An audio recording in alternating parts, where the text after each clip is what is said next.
Wow, what a presentation from Harold. I was mesmerized. I could stay all day listening to you.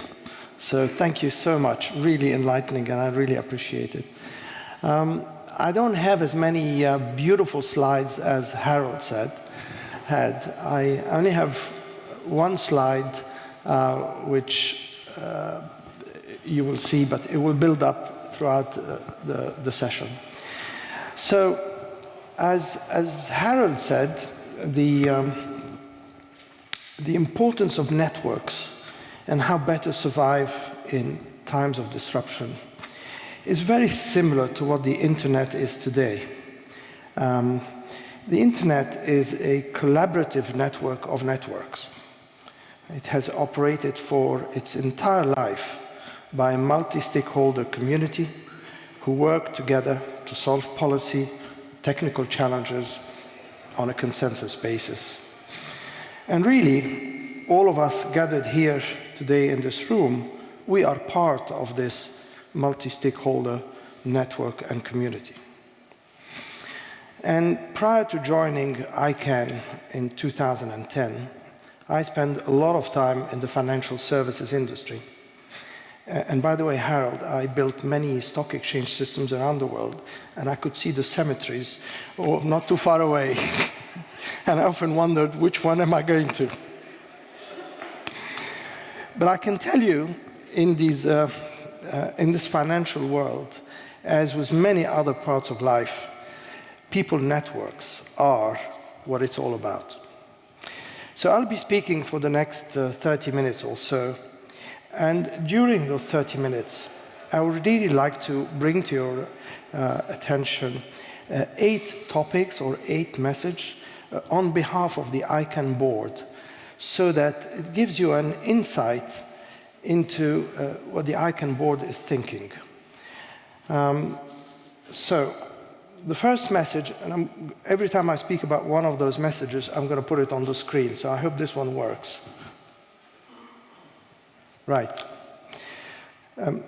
So some of those messages are technical, but some are really related to mostly to the network of networks and the relationship between the board and the community, and how is this evolving. And I'm really going to use and refer to Harold sometime during the conversation, because you said a lot of insightful things.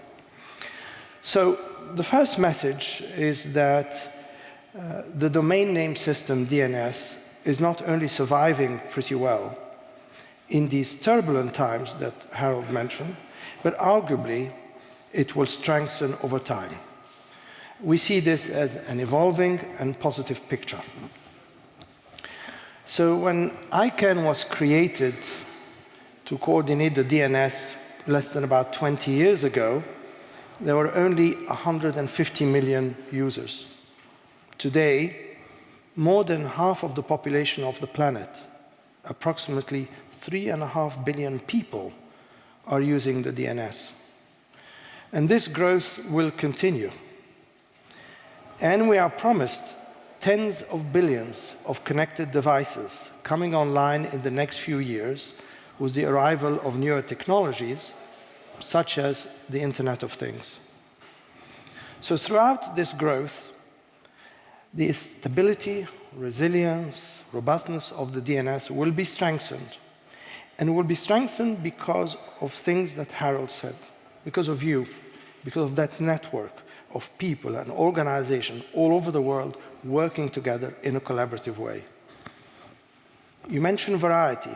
Our community consists of technical experts, root server operators, registries, registrars, civil society, governments, ICANN, other stakeholders, all working together to set rules, standards, policies, provide technical support, without which the DNS and the internet in general will not be what it is today. And your point about you cannot have a network with only one type of people. You have to have this variety working together. So excellent point, thank you. In addition to all of those people working together to make sure that DNS is strong and will continue to strengthen, there are other things that are happening. For example, the root server system is continuing to increase its robustness through the expanded use of anycast. and the potential of highly distributed DNSSEC signed copies of the root zone. And these evolutionary changes will provide for greater resilience against DDoS attacks and decrease response time for queries to the root. So that's the first message. The second message is that the board is very encouraged by the recent growth in your domain name market and the prospect for further expansion into the future. So over the last couple of years, we witnessed, as you all know, an unprecedented expansion of your domain name space, with over 1,000 top-level domain names added to the root.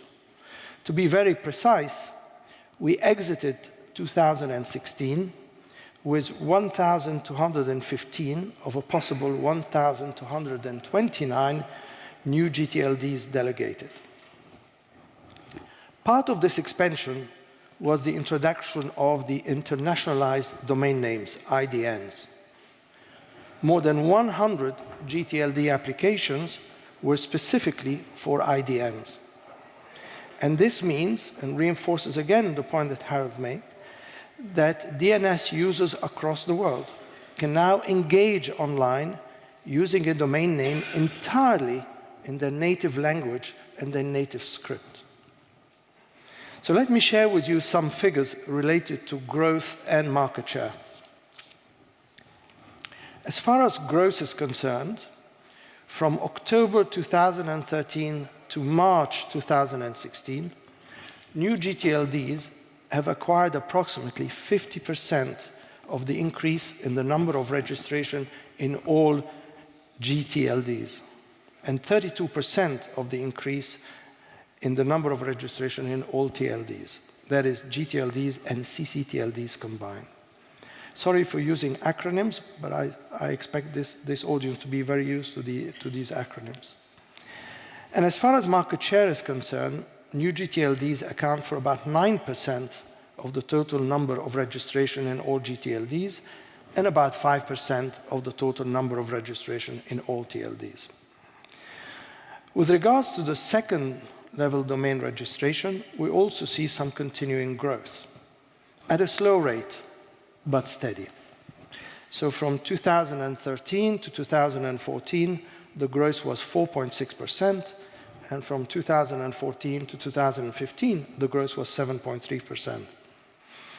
And there are further discussion among stakeholders today in the community, for example, brands, about the desire for another round of new GTLDs. And there's also ongoing pressure to address the needs of underserved regions. So those were my first two messages, mostly around technology and the market expansion.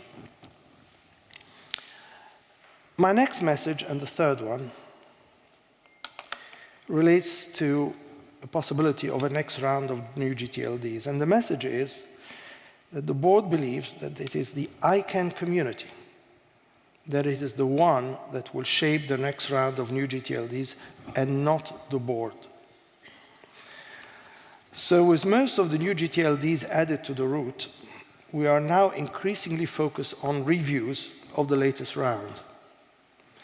And the community's participation in those reviews is critical. Several of these reviews are already on the way, and others are still to be launched.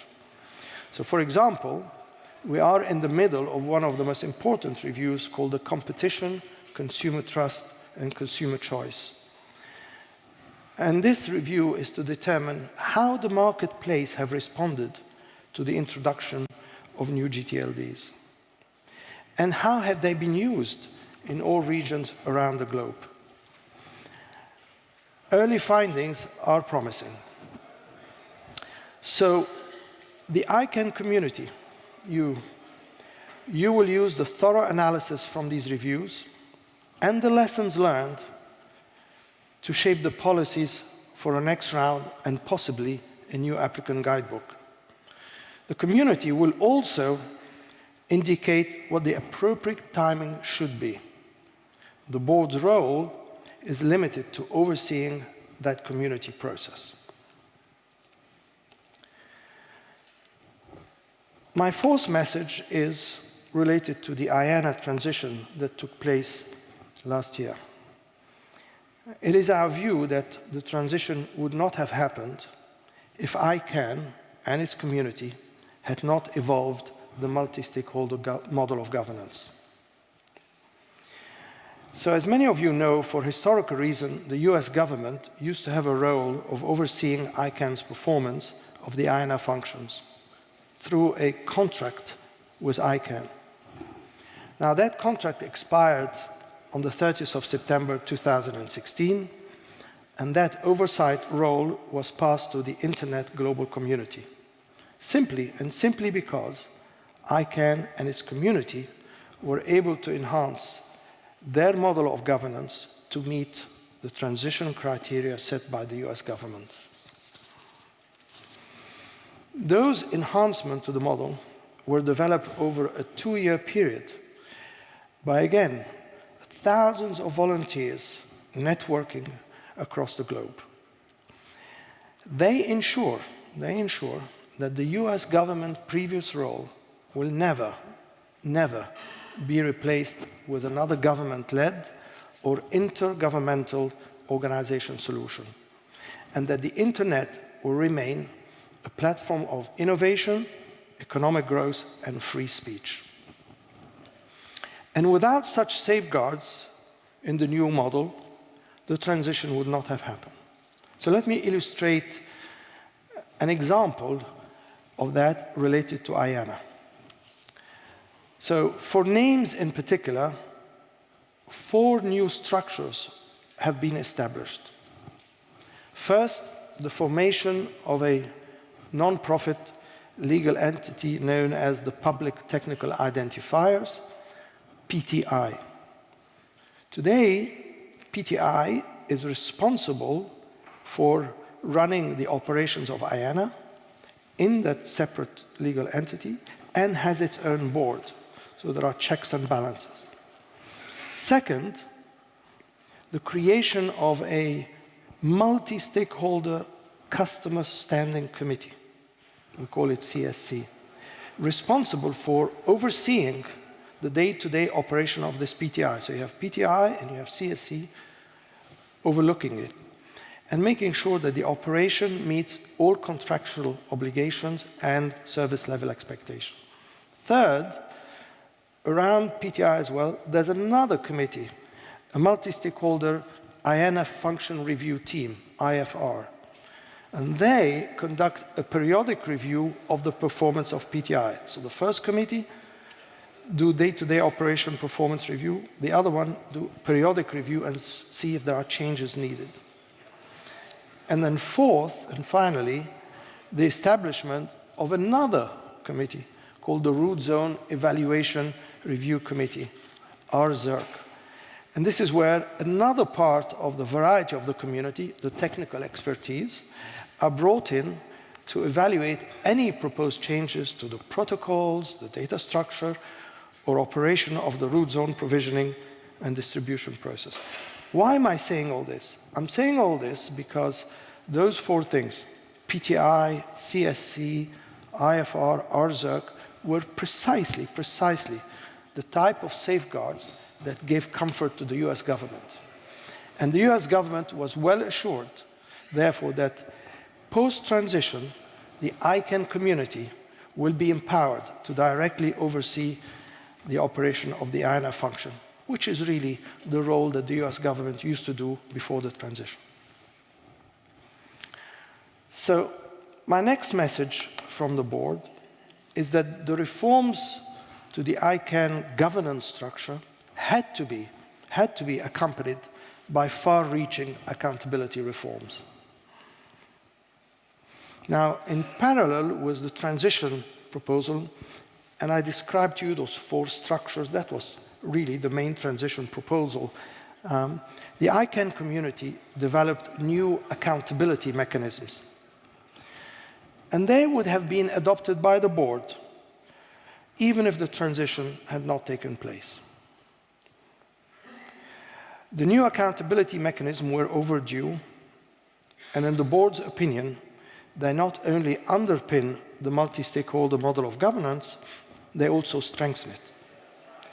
And these new mechanisms are today enshrined in ICANN bylaws. So to support this view, I have chosen 3 areas to highlight. First, and critically, the ICANN's new mission and core values have now been clarified, and any lingering ambiguities about them have been removed. There is now no more disagreement on what ICANN's mission means and on the scope of its responsibilities. And without that clarity, the ICANN governance structure today will be dysfunctional in parts. This is an example of how governance and accountability go together. The second area to highlight is that the stability of ICANN has improved because core elements, which some of us know as fundamental bylaws, cannot be changed without a really high threshold of approval from the ICANN board and the community. This is new. So for example, ICANN's mission, commitment, and core values, and the new community powers can only be modified after A, a public consultation, B, 75% approval by the board, and C, approval of the ICANN community. And the third area to highlight is that the development of a really much more mature and expanded judicial system, where complaints will be handled in a more robust manner. For example, the ICANN's reconsideration request process has been strengthened, and the independent review process has been revamped. These improvements will empower the global community to have direct recourse if they disagree with decisions made by ICANN organization and the board. A clear example of checks and balances in our network to underpin our governance structure.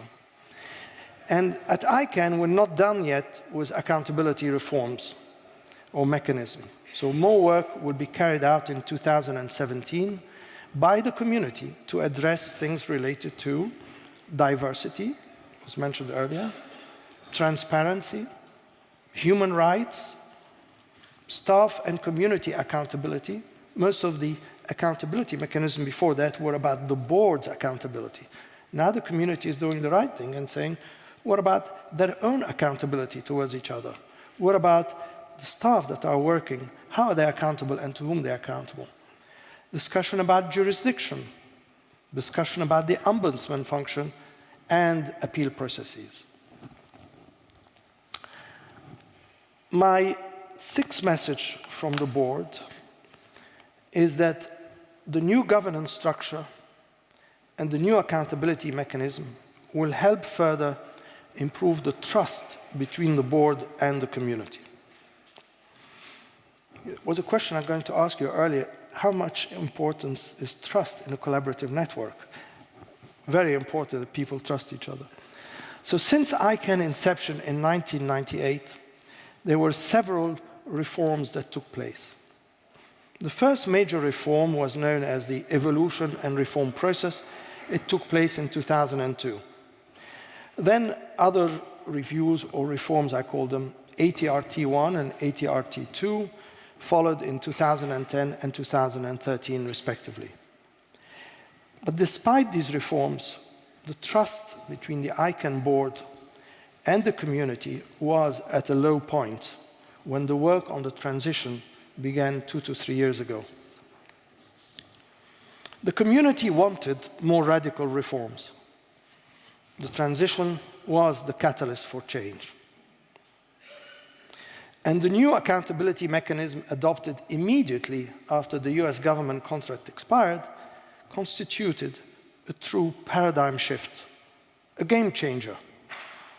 For the first time in ICANN's history, 7 new powers were given to the community. These powers are really far-reaching. Let me list them because they are important. The community today has the power to reject ICANN's budget or strategic plan. The community today has the right to reject changes to the standard bylaws. The community today has the right to remove individual board directors and also recall the entire board. If the community is dissatisfied with the entire board, it can recall that entire board. The community has to approve changes to what I referred to earlier, the fundamental bylaws and the articles of incorporation. The community can initiate a binding independent review. And finally, the community can reject board decision relating to IANA function reviews. This sharing of power in our networks means that today the board and the community are on the same side, working hand in hand. And as a result, the relationship between the board and the community will become much more collegial and trusting. My seventh message on behalf of the board is that ICANN has had a global mandate since its formation. Now, to support this view of the board, I have chosen to quote the following 5 salient points from ICANN's governing documents, such as the 1998 White Paper, the 2009 Affirmation of Commitments Agreement, and the current strategic plan, vision, mission, and bylaws. So here are my 5 quotes. Quote 1, ICANN must serve the public interest and foster cooperation among stakeholders worldwide. Quote number 2, the Internet's technical management should fully reflect the global diversity of Internet users. Quote number 3, management structures, policy making, and decision making in ICANN should reflect the functional and geographical diversity of the Internet and its users. Quote number 4, an ICANN constituency can exist only if it can prove to adequately represent on a global basis the stakeholders it seeks to represent. And quote 5, the last one, the ICANN board of directors need to be representative of the global Internet community. So ICANN has truly evolved into a more internationally distributed entity. The transition itself also has moved ICANN away from a link to a single government to be accountable to a global community, which includes many governments and many other stakeholders. This further internationalization of ICANN means that you will benefit. You, the community, will benefit directly because ICANN is committed to serving all of its stakeholders wherever they are in the world. And the transition has also strengthened the decentralized form of open multi-stakeholder governance developed over the years, making sure that the Internet's underlying architecture can support the capacity for growth, job creation, free flow of information, and innovation. In other words, support all the socio-economic aspects that the Internet has fueled since it got privatized. Now I want to move on to my 8th and last message on behalf of the board. The board believes that the multi-stakeholder model is probably the most effective model of governance of the Internet. So here's a question for you. What do the IETF, the RIRs, WC3, and ICANN have in common? I'll answer. In fact, the answer is simple. They have all embodied the multi-stakeholder model, albeit with some variations. I think you will like what I'm going to say now. So, at the heart of this model is a collaborative way of networking. No single actor has control. There is no single kill switch. There is no centralized power, and there is no point of failure. So stakeholders from completely different backgrounds, functions, or geographies all work together based on a system of voluntary participation, best practice, cooperation, and trust. You may like my next statement also. A multi-stakeholder environment is like a virtual shared space with no borders. It is by nature global and cross-border, enabling communication between people and organizations that is almost entirely beyond the direct control of governments. One of the earlier books of internet governance, titled Multi-Stakeholder Processes for Governance and Sustainability by Dr. Minu Hemati, defined multi-stakeholder processes as being based on democratic principles of transparency and participation, and aim to develop partnership and strengthen networks among stakeholders. So we know from our experience at ICANN that the multi-stakeholder model works. It is particularly suited for dealing with complex, multifaceted, transnational problems. At ICANN, all stakeholders are right in the middle of developing policies and making decisions jointly by consensus with the involvement of all other stakeholder groups. So policies in that network of networks may take longer to develop. Decisions may take longer to be made. And a very high degree of trust and transparency between the participants is required and essential for the model to work.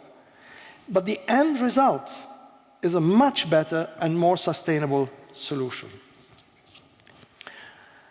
Another point, the involvement of stakeholders in policy development alongside government, and this is what's happening in our environment, is no longer a utopian idea, but rather more simply a necessity for better policy making for the mutual benefit of the whole society. The multi-stakeholder model is also a viable platform for resolving many other issues of the internet, and not just taking care of the DNS. Furthermore, applying it successfully and applying similar network interactions to other spheres of life could help address the major global challenges for the world is facing today. So we, the ICANN board, and I'm sure all of us at ICANN, considers the bottom-up multi-stakeholder approach and the inclusion of all interested global stakeholders an effective alternative to traditional top-down multilateral governance. I've now completed my 8 messages. I have one more slide, and I've been given a 5 minutes notice to talk about what's next for ICANN and let you know about some of the priorities we have.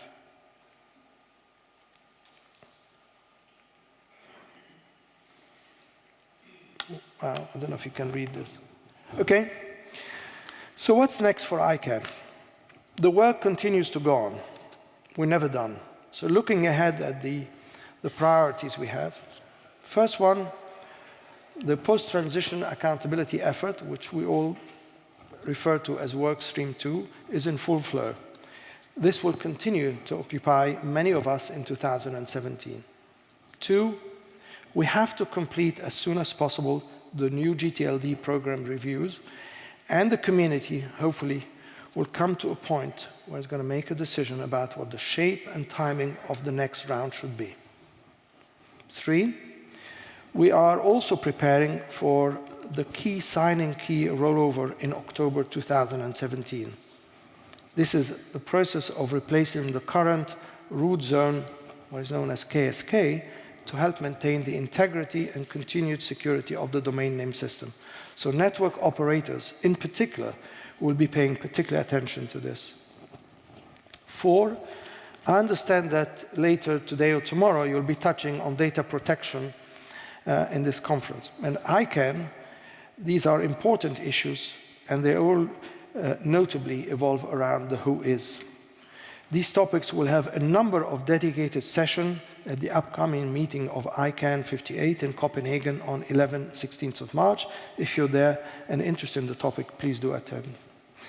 As always, and very importantly, ICANN has to have a focus on operational excellence, on maintaining what it does and service the community and service operation, particularly related to the L route, to DNS operation, running ICANN ongoing policy meetings and working groups, and maintaining and enhancing TLD operation. IPv6 adoption is critical to the continued expansion of the internet.